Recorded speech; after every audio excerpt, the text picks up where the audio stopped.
मोक्षदा एकादशी। महाराज युधिष्ठिर ने कहा, हे भगवान, आप तीनों लोकों के स्वामी, सबको सुख देने वाले और जगत के पति हैं। मैं आपको नमस्कार करता हूँ। हे देव, आप सबके हितैषी हैं, अतः मेरे संशय को दूर कर मुझे बताइए कि मार्गशीर्ष एकादशी का क्या नाम है। उस दिन कौन से देवता का पूजन किया जाता है और उसकी क्या विधि है, कृपया मुझे बताएं। भक्तवत्सल भगवान श्री कृष्ण कहने लगे कि धर्मराज, तुमने बड़ा ही उत्तम प्रश्न किया है। इसके सुनने से तुम्हारा यश संसार में फैलेगा। मार्गशीर्ष शुक्ल एकादशी अनेक पापों को नष्ट करने वाली है। इसका नाम मोक्षदा एकादशी है। इस दिन दामोदर भगवान की धूप दीप नैवेद्य आदि से भक्तिपूर्वक पूजा करनी चाहिए। अब इस विषय में मैं एक पुराणों की कथा कहता हूँ। गोकुल नाम के नगर में वैखानस नामक राजा राज्य करता था। उसके राज्य में चारों वेदों के ज्ञाता ब्राह्मण रहते थे।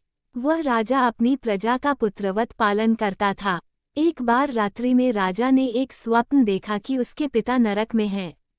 उसे बड़ा आश्चर्य हुआ। प्रातः वह विद्वान ब्राह्मणों के पास गया और अपना स्वप्न सुनाया। कहा, मैंने अपने पिता को नरक में कष्ट उठाते देखा है। उन्होंने मुझसे कहा कि हे पुत्र, मैं नरक में पड़ा हूँ, यहाँ से तुम मुझे मुक्त कराओ। जब से मैंने ये वचन सुने हैं, तब से मैं बहुत बेचैन हूँ। चित्त में बड़ी अशांति हो रही है। मुझे इस राज्य, धन, पुत्र, स्त्री, हाथी, घोड़े आदि में कुछ भी सुख प्रतीत नहीं होता। क्या करूं? राजा ने कहा, हे ब्राह्मण देवताओं, इस दुख के कारण मेरा सारा शरीर जल रहा है। अब आप कृपा करके कोई तप, दान, व्रत आदि ऐसा उपाय बताइए जिससे मेरे पिता को मुक्ति मिल जाए। उस पुत्र का जीवन व्यर्थ है जो अपने माता पिता का उद्धार न कर सके।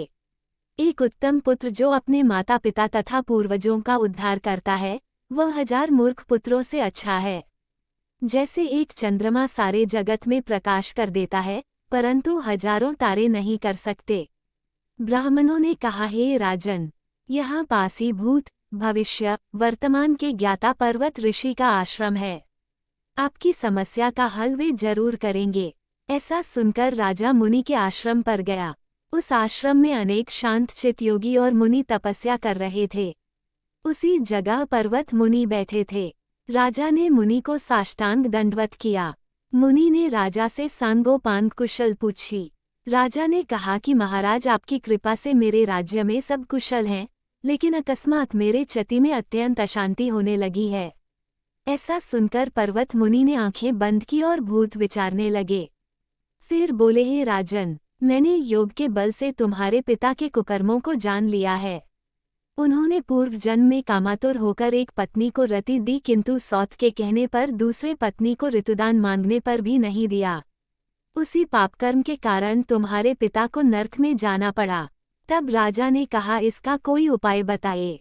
मुनि बोले, हे राजन, आप मार्गशीर्ष एकादशी का उपवास करें और उस उपवास के पुण्य को अपने पिता को संकल्प कर दें। इसके प्रभाव से आपके पिता की अवश्य नरक से मुक्ति होगी। मुनि के ये वचन सुनकर राजा महल में आया और मुनि के कहने अनुसार कुटुंब सहित मोक्षदा एकादशी का व्रत किया। इसके उपवास का पुण्य उसने पिता को अर्पण कर दिया। इसके प्रभाव से उसके पिता को मुक्ति मिल गई और स्वर्ग में जाते हुए वे पुत्र से कहने लगे, हे पुत्र, तेरा कल्याण हो। ये कहकर स्वर्ग चले गए। मार्गशीर्ष मास की शुक्ल पक्ष की मोक्षदा एकादशी का जो व्रत करते हैं, उनके समस्त पाप नष्ट हो जाते हैं। इस व्रत से बढ़कर मोक्ष देने वाला और कोई व्रत नहीं है। इस कथा को पढ़ने या सुनने से वायव्य यज्ञ का फल मिलता है। यह व्रत मोक्ष देने वाला तथा चिंतामणि के समान सब कामनाएं पूर्ण करने वाला है।